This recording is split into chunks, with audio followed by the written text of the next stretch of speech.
Halo pendengar, tiba saatnya untuk belajar bahasa Jepang. Saya Lilis Ariwati dan Saya Rane Hafid, kami akan mendampingi Anda dalam acara ini. pemeran utama dalam program belajar bahasa Jepang ini adalah Kwong dari Vietnam. Kita akan belajar bersama Kwong tentang berbagai ungkapan yang bermanfaat dalam situasi bisnis maupun pribadi. Dan jangan lupa masih ada pojok Jotatsu no Kotsu, di mana Anda bisa belajar budaya Jepang lebih dalam lagi.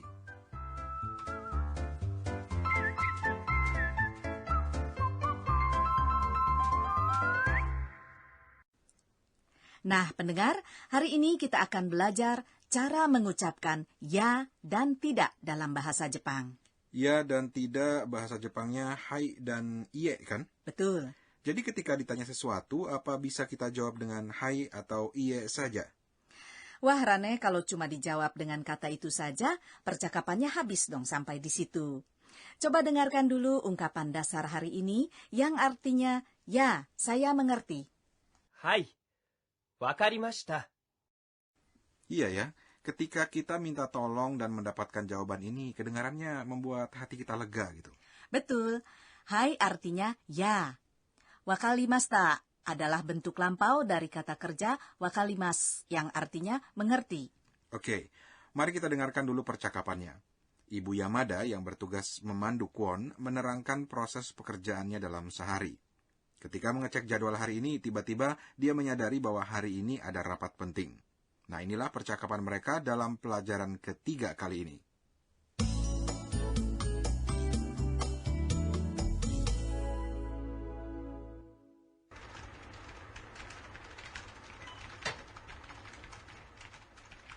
Kwonさん、ちょっと、はい、今日これから会議があります。出てください。はい、わかりました。場所はどこですか？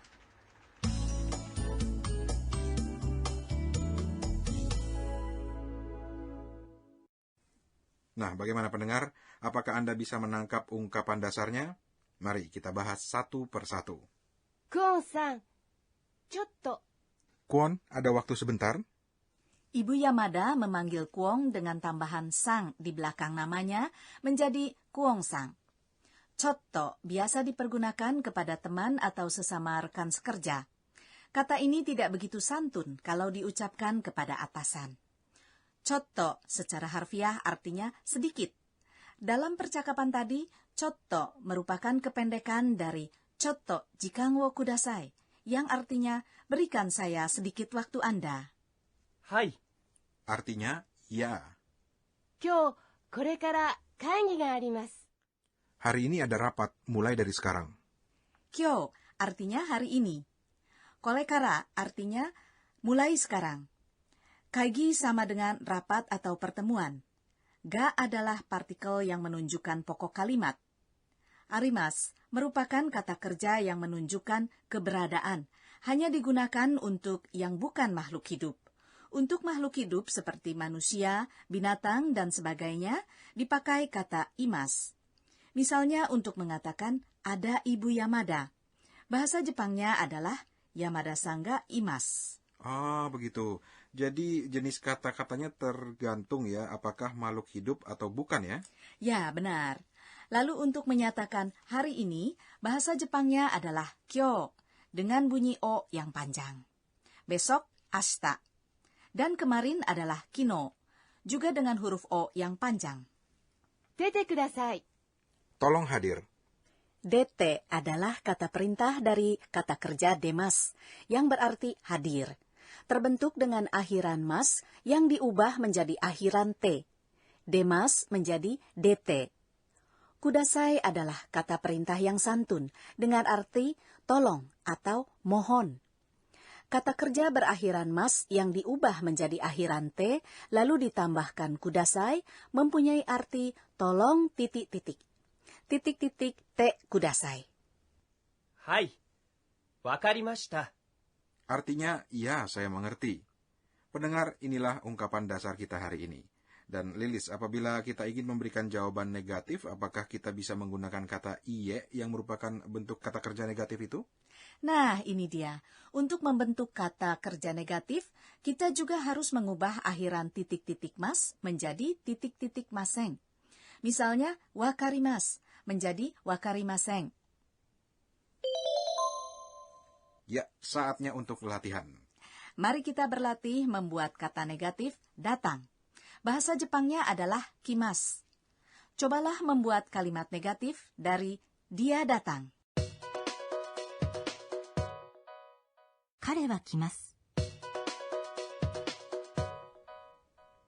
Jadi, kare wa kimaseng.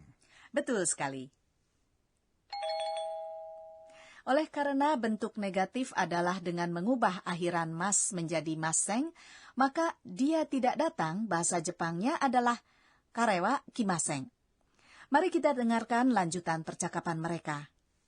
場所はどこですか？ Tempatnya di mana? Basyo artinya tempat. Dalam kalimat ini yang dimaksud adalah tempat rapat diselenggarakan. Doko desu ka artinya di mana. Jadi jangan lupa ya, ketika kita ingin menanyakan suatu tempat atau benda, kalimatnya adalah titik-titik wa doko desu ka.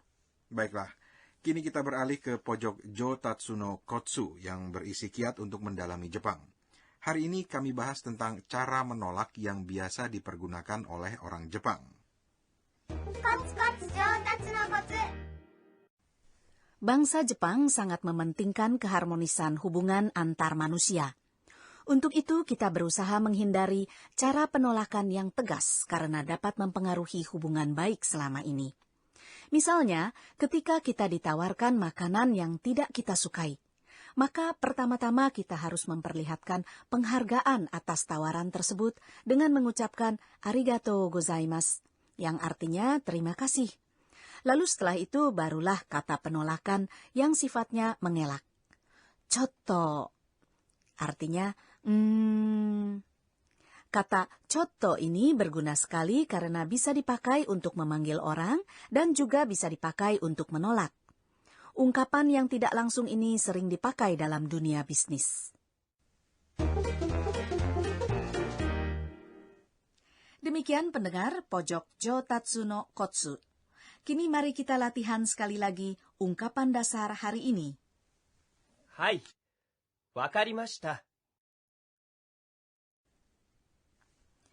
Kini mari kita lihat lagi tata bahasanya.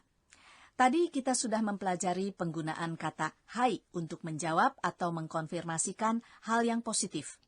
Sementara untuk membuat kata kerja negatif adalah dengan mengubah akhiran titik-titik mas menjadi akhiran titik-titik maseng. Lalu untuk menanyakan di mana adalah titik-titik wa doko desu ka? Dengarkanlah sekali lagi percakapan hari ini.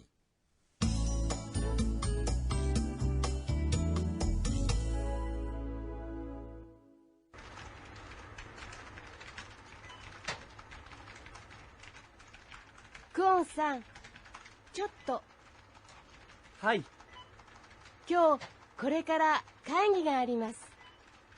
出てください。はい、わかりました。場所はどこですか？